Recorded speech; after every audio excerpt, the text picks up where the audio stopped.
안녕하세요. 환경 5번째 시간입니다. 벌써 여러분과 5시간 동안 온라인상에서 수업을 진행하게 되었습니다. 조만간에 오프라인상에서 만나 뵙길 바라며 오늘 다룰 내용은 교과서 14페이지부터 17페이지에 해당하는 내용입니다. 오늘 학습을 하기에 앞서 지난 1차 시 때 여러분께 제시했던 퀴즈에 대한 이야기를 잠깐 드리고자 합니다. 지난 1차 시 마지막 부분에 소리를 하나 들려드리고 과연 무슨 소리일까에 대해서 여러분께 짧은 과제를 제시했던 적이 있었을 겁니다. 여러분들의 다양한 의견을 적어 주셨는데요.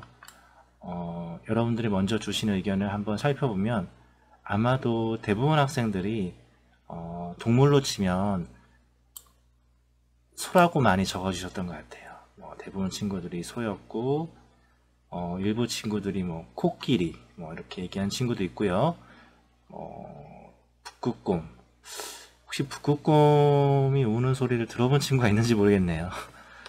코끼리가 좀 있었고 염소라고 적어준 친구도 있었어요. 굉장히 다양하고 재미난 답변들 감사드리고요. 실제 정답은 뭐였냐면 다들 짐작했지만 정답은 소였습니다. 하지만 선생님이 문제를 낼 때 얘기했던 것은 과연 어떤 동물일까에 초점을 두기보다는 어떤 상황이었을까에 초점을 둔 문제라고 보시면 될 것 같습니다. 이 소리는 실제 선생님이 녹음한 소리로서 선생님 시골집에 갔을 때 저희 아버님께서 소를 좀 몇 마리 키우시거든요. 그런데 토요일날 내려가서 하룻밤을 자는데 밤새 소가 우는 거예요. 그래서 그 다음날 아침에 약간 좀 짜증 섞인 목소리로 아버님한테 아버지 왜 이렇게 소가 밤새 우냐, 소가 이렇게 울어서 제가 잠을 설쳤다, 이런 불만을 토로한 적이 있었는데요. 그때 아버님이 해주신 얘기가 뭐냐면 그때 그렇게 밤새 울었던 소가 어미소였거든요. 그런데 그 어미소가 그렇게 밤새 운 이유는 일주일 전쯤에 그 새끼소를 팔았다고 그래요. 그리고 보통 어미소들이 새끼소를 팔면 일주일 밤낮으로 잠을 안 자고 운다고 합니다. 그래서 그 얘기를 듣고 나니까 처음에 소 울음소리 때문에 잠을 설쳤던 저의 약간의 불편함, 불평, 이런 것 등이 미안함으로 바뀌는 계기가 되더라고요. 실제 여러분도 환경뿐만 아니라 앞으로 살아가면서 많은 것들을 경험하고 많은 것들을 보고 느낄 텐데 우리가 단순하게 보거나 듣거나 느끼는 것 이외에 그 이면에는 좀 더 많은 것들이 담겨져 있을 수도 있습니다. 그런 부분들을 좀 더 이해하고 그거를 바탕으로 판단하지 않으면 우리는 자칫 잘못하면 큰 오해를 할 수 있게 되는 거죠. 제가 들었던 소 울음소리에 대한 불평처럼요. 입장을 바꿔놓고 생각해도 제가 키우는 자식에게 무슨 일이 생겼다면 저는 소 못지않게 많이 슬펐을 거고 많이 울었을 겁니다. 여러분도 앞으로 제가 가르치는 환경 과목 또는 속내고에서 배우는 많은 배움들이 그런 이면을 알아가는데 큰 도움이 되는 자산이 되었으면 좋겠다는 뜻에서 1차 시에 넣어봤고요. 재미난 답변들 적어주신 친구들 감사드리고 얼핏 보니까 한 두세 친구 정도는 정확히 쓴 것 같아요. 새끼소에 대한 얘기를 정확히 쓴 것 같아서 이 친구들은 개학한 후에 선생님께 개인적으로 찾아오면 조금만 먹을 거라도 하나 드리도록 하겠습니다. 자, 그럼 이제 본격적으로 수업 내용으로 진행해 보도록 하겠습니다. 앞에 보이는 물리학자는 우리나라를 대표하는 물리학자로서 장혜익 교수님입니다. 장혜익 교수님에 대해서는 잘 모르시겠지만 책에 적혀 있듯이 온생명론이라는 이론으로 유명한 교수님이죠. 장혜익 교수님이 책에 설명했던 내용들을 요약하자면 우리가 살고 있는 지구라는 건 태양을 포함한 우주 전체가 하나의 온전한 생명이라는 얘기입니다. 어떤 생명 단위를 생각했을 때 그 나머지는 모두가 보생명이 되는 거죠. 생명과 그 생명을 둘러싸고 있는 보생명. 인간은 온 생명 또는 우주 생명 속에서 유일하게 자의식을 갖고 있는 우주에 대해 생각할 수 있는 존재라는 얘기입니다. 그런데 현재의 인간들은 자신의 증식에만 몰두하고 있어서 약간 지구나 우주적인 차원에서 암세포 같은 행동들을 종종 하고 있다는 이야기를 다루고 있습니다. 이와 같이 장유익 교수는 우리가 살고 있는 지구, 우주, 그리고 그 안에 있는 생명들이 하나의 유기적인 관계를 맺고 있는 생명체라는 이야기를 하고 계십니다. 이러한 얘기는 여러분들이 그동안 얼핏 들어봤던 가이아와 같은 얘기와도 많이 일맥상통할 수 있는데요. 제임스 러브록이라는 사람이 얘기한 가이아, 즉 그리스 신화에 나오는 대지의 모신을 바탕으로 한 이야기들, 운생명론과 가이아 이론에 대해서 면밀히 따지면 다소간의 차이는 존재하지만 지구와 우주 그리고 우리를 하나의 유기적인 생명체로 간주하고 뭔가에 대해서 이야기해 나갔다는 점에 대해서는 유사한 점이라고 볼 수 있습니다.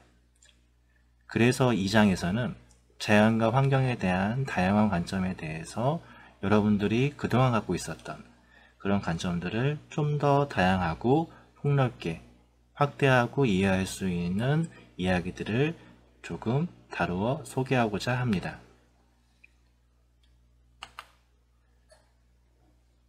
먼저 간단한 문장 만들기를 한번 해보겠습니다.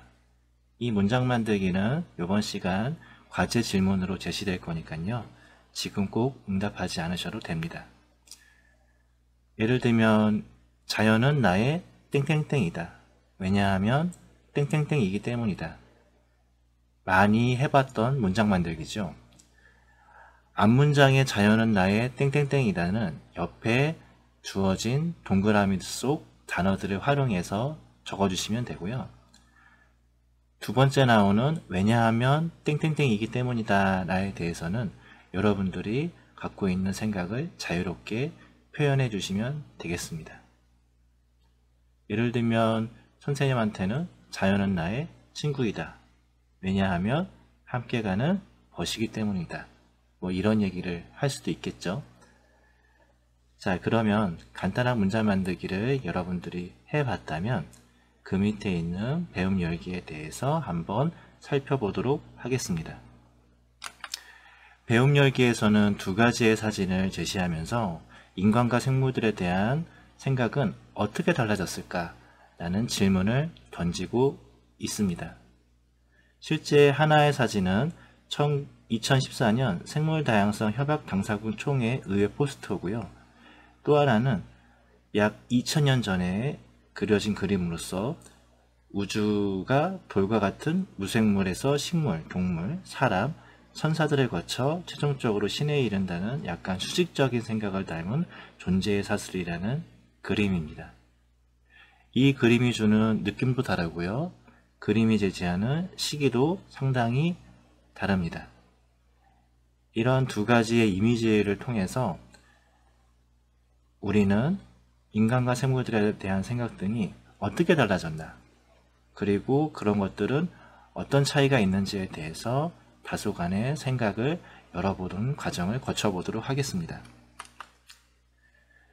그래서 이와 관련된 활동을 하기에 앞서 옆에 보면 2015년에 프란시스코 교황의 찬미 받으소서라는 이야기가 진술이 되어 있습니다. 아마 아는 친구도 있을 테고 모르는 친구도 있을 텐데, 기독교 전통에는 자연에 대한 위계적이고 수직적인 가치관만이 있는 것이 아닙니다. 우리가 흔히 기독교적 사고관이라는 얘기를 많이 표현하는데, 실제 우리가 알고 있는 그런 상식을 바탕으로 한 환경관뿐만 아니라 실제 기독교가 됐건 동양이 됐건 서양이 됐건 과학이 됐건 철학이 됐건 환경에 대한 다양한 생각들은 시대를 막론하고 항상 존재해 왔습니다. 2015년에 프란시스코 교황이 찬미 받으소서라는 회칙을 발표했을 때 여기에 나와 있는 얘기는 약 200년 전쯤에 아시시의 프란시스코 성인이 남긴 피주몰의 찬가의 후렴에서 따온 이야기라고 합니다. 교황은 이 회칙에서 인간이 초래한 생태위기의 근원으로서 기술만능주의와 인간중심주의를 비판하면서 통합적이고 지속가능한 발전을 위한 다양한 차원의 대화와 생태교육을 촉구하고 있습니다. 올해는 교황이 이러한 찬미받으소서라는 회칙을 발표한 지 5주년이 되는 해입니다. 이와 관련해서 5월 달에 다양한 행사와 안내가 있을 예정이니 여러분도 귀담아 듣고 한 번쯤 참여해 보셨으면 좋겠습니다. 그러면 잠시 시간을 내서 프란시스코 교황의 찬미받으소서에 대해서 5가지로 요약한 영상을 잠깐 시청해 보도록 하겠습니다. 환경 문제에 대한 프란치스코 교황의 관심은 각별합니다.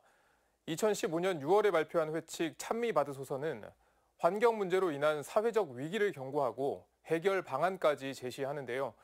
환경운동가와 생태신학자들은 회칙에 담긴 내용을 극찬하며 교회의 예언자적 목소리에 귀를 기울여야 한다고 말합니다. 박수정 기자가 찬미받으소서의 내용을 5가지 키워드로 정리했습니다. 미래 세대와 환경을 위해서 현재 지구에 살고 있는 우리가 해야 할 일과 책임을 강조하고 있는 찬미받으소서. 회칙 내용은 크게 5가지 키워드로 정리할 수 있습니다.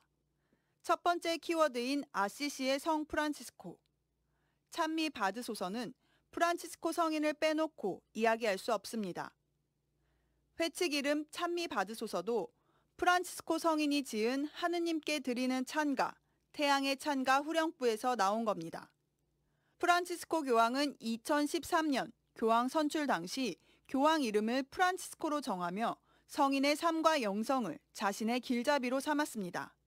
찬미받으소서에서도 프란치스코 성인을 모범으로 제시했습니다. 교황은 아시시의 프란치스코 성인이 취약한 이들을 돌보고 통합 생태론을 기쁘고 참되게 실천한 가장 훌륭한 모범이라 생각한다고 했습니다. 프란치스코 성인의 삶의 방식과 태도가 현재의 위기를 타개하는 열쇠가 될 수 있음을 강조한 겁니다.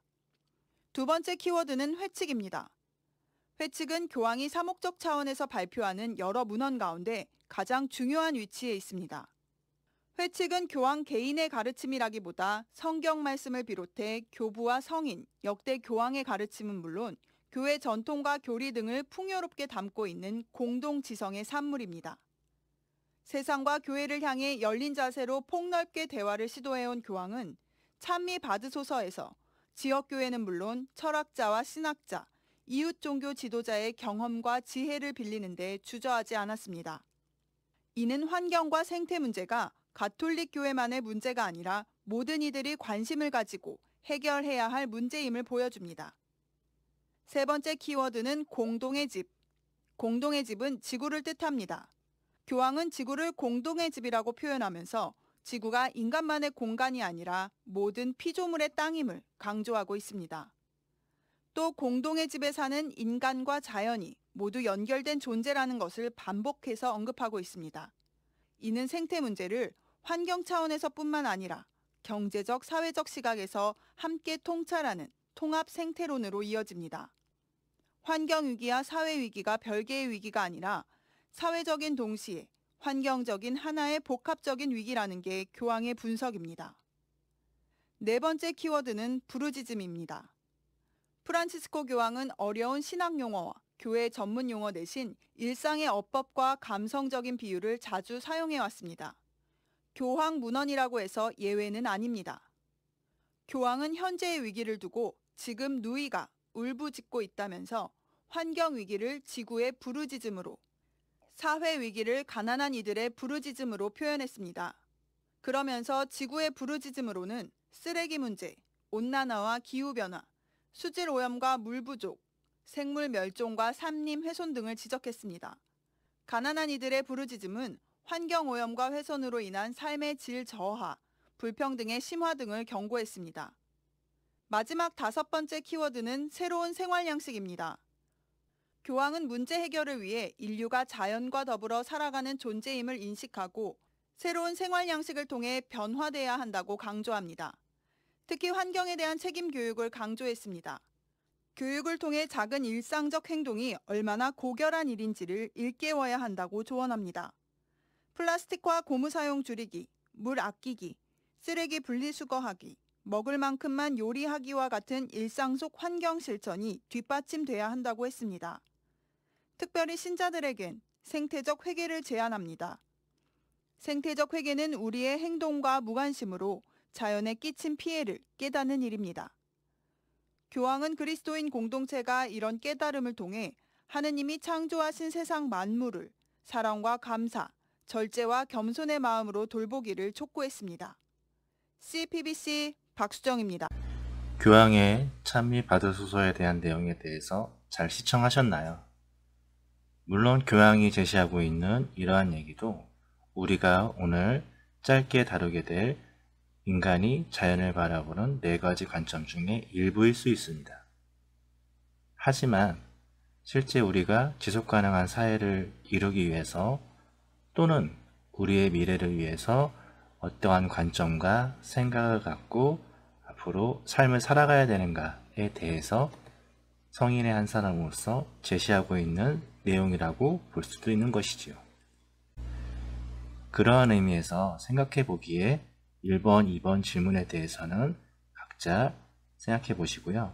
3번에 대해서 이번 시간 끝나고 과제 질문지를 제출할 때 간단한 생각과 의견을 적어보는 시간을 가졌으면 좋겠습니다.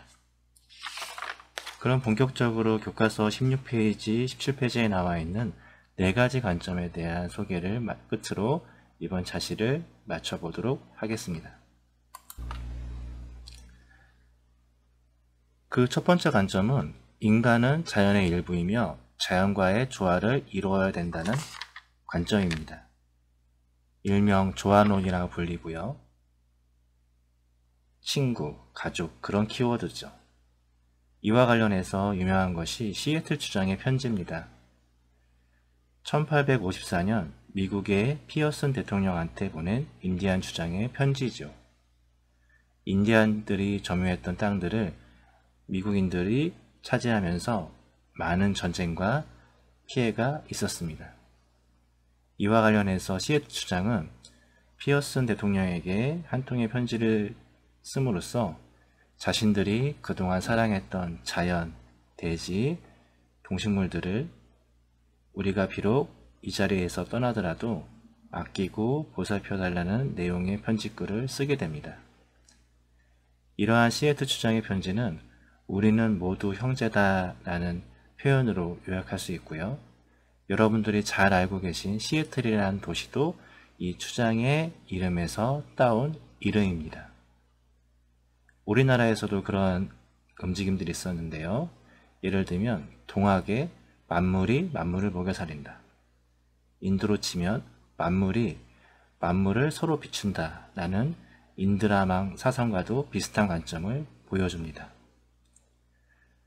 동서양의 고대 사상은 자연에서 질서가 있으며 자연의 일부로서의 인간의 행위의 도덕성은 그 질서를 알고 따르며 조화를 이룰 때 달성된다고 이야기하고 있습니다. 이러한 생각들은 흔히 요즘에 얘기하는 생태주의 사상과도 많은 밀접한 관련이 있죠. 다음으로선 두 번째 관점인데요. 자연은 인간이 소유하고 이용할 수 있는 대상이라고 보는 관점입니다. 흔히 이용론이라고 얘기하고 키워드로 자원, 소유물 이런 표현을 쓰죠. 이성을 가진 인간이 자연의 규칙과 작동 원리를 잘 알면 인간에 의해 자연을 더 잘 이용할 수 있다는 생각입니다. 그래서 자연에 대한 이러한 생각은 우주를 시계와 같은 거대한 기계장치로 생각하는 우주기계론에서 압축적으로 담겨져 있죠. 우리가 살고 있는 이 세계가 하나의 거대한 기계장치다. 그리고 그 기계장치를 작동하는 방법과 그 기계장치를 효율적으로 움직일 수 있는 부품들을 우리가 개발하고 사용할 수 있다면 좀 더 효율적이고 합리적으로 자연을 소유하고 이용할 수 있다고 보는 관점입니다. 어떻게 보면 현대의 우리 시대를 지배하고 있는 주된 관점 중에 하나라고 볼 수도 있지요.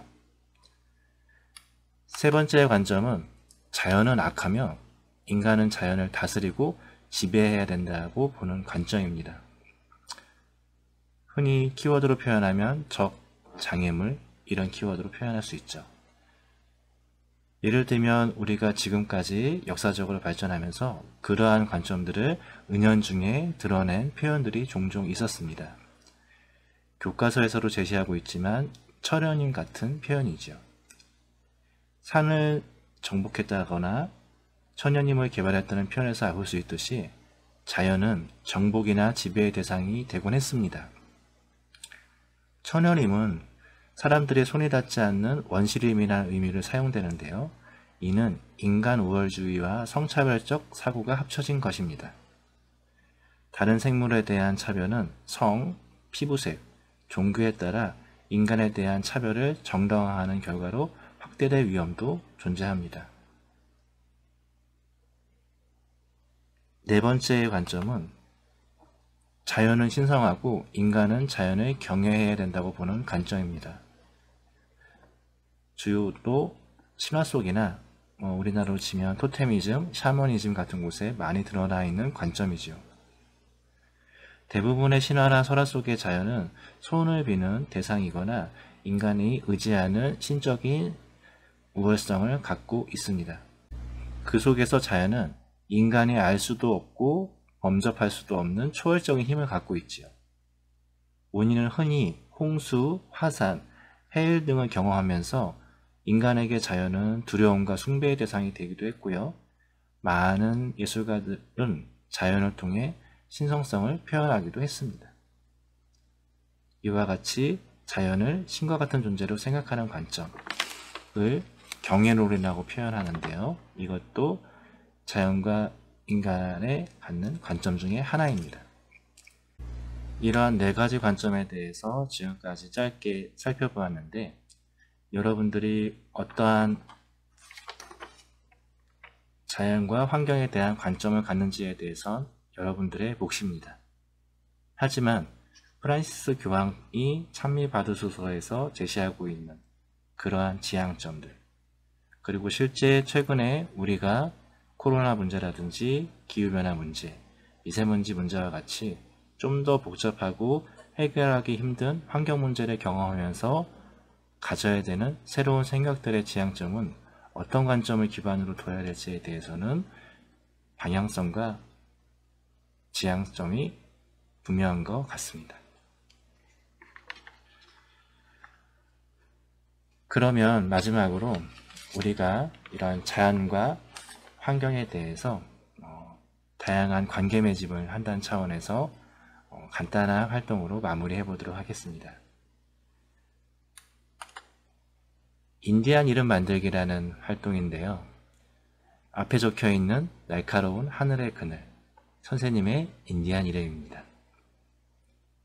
나름 멋있죠? 여러분도 각자 자기의 인디안 이름들을 만들어 보고 이러한 의미를 조금이라도 생각해보는 계기가 되었으면 좋겠습니다. 인터넷에 보면 여러 가지 방식의 인디안 이름 만들기가 나와 있는데요. 그거를 가능한 범위 내에서 조금 재조합해서 한번 제시해 보도록 하겠습니다.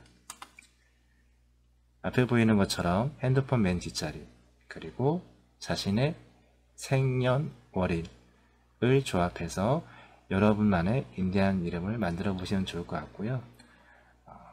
끝으로 이번 시간 마지막 과제로서 자기가 가진 인디안 이름에 대한 느낌을 한 줄 정도로 적어 보시면 좋을 것 같습니다.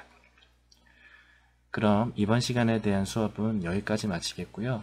이번 시간에는 자연과 환경에 대한 다양한 관점들에 대해서 살펴보고, 그리고 또 우리가 어떤 관점을 지향하면서 앞으로 사회를 살아가야 될지에 대해서 이야기 드리는 시간이었습니다. 다음 시간에는 일장을 정리하는 의미에서 탐구활동이나 뒤에 배움닫기 부분에 대한 소개를 드리도록 하겠고요. 다음번 찾아뵐 때까지 건강하시고 행복하시길 바랍니다. 그럼 이번 시간은 여기서 마치도록 하겠습니다.